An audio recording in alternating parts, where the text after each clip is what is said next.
We met in high school. We dated for 4.5 years before we got married.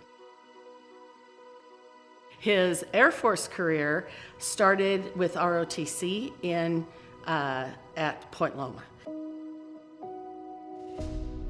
He just felt like that is where the Lord wanted him to go, was to join the Air Force. He wanted to be a pilot. And it was pretty much his whole saying was, if this is what the Lord wants me to do, he's going to open the doors and it's going to work out. And then 8 years into our marriage is when we had Charity in 1988. And then we had Daniel in 1992. We did move a lot. We were in the Air Force for 26 years. We lived in 16 different homes in that 26 years. Las Vegas came up and a job came open. We visited Canyon Ridge right away because it was very close to our home, and we just really felt like this is where the Lord wanted us to be. I'm shocked when he came home and he said, they've asked if I'd like to be an elder. And of course, my first thing is, I'm going to have to pray on that one. And Stephanie goes, yes, that'd be a good thing. I want you to do that. And I said, okay.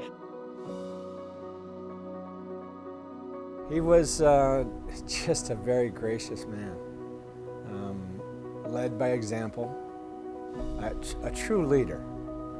Z-Man just had this really unique way of encouraging and challenging and then also offering an element of transparency in his own life. He never, ever made you feel less than, ever. Any sort of baggage I brought into that perception, he quickly unpacked. That kind of example and leadership for a staff member at this church, man, it just set a different pace. The wives of the husbands of the pilots that would come up and say, Richard was so neat as a squadron commander. We never had a squadron commander like Richard. Do you realize that when it was our birthday, the wife's birthday, or the kid's birthday, Richard would make a phone call to them to wish them a happy birthday? And it's like, oh my gosh, no, I had no idea. It wasn't just the guys that he was leading, it was a family. And that was really important to him.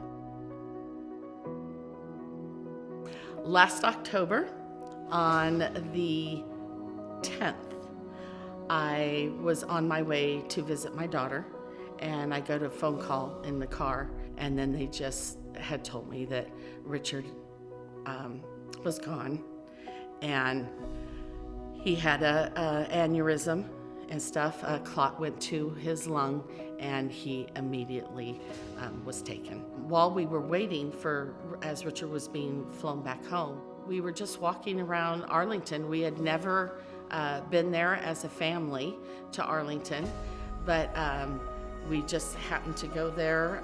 We were walking around, and all of a sudden, some jets flew over. And we just looked up, and we all looked at each other, and we went, Dad needs to be here at Arlington.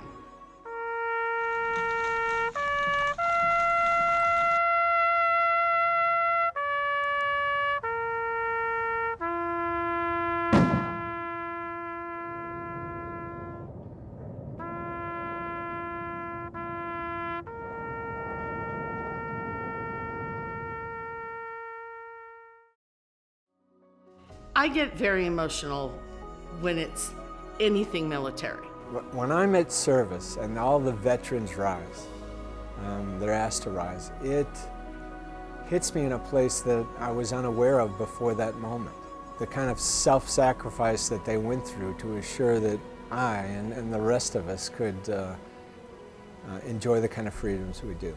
What these men and women are doing and have done is absolutely wonderful, and we wouldn't have the country that we have today if it wasn't because of them.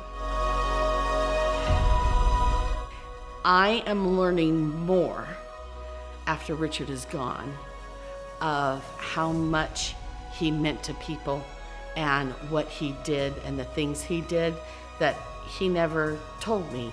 I mean, he was a good husband, he was a good dad, he was a great guy here in the home, but a lot of times I didn't know how great he was even outside of our doors.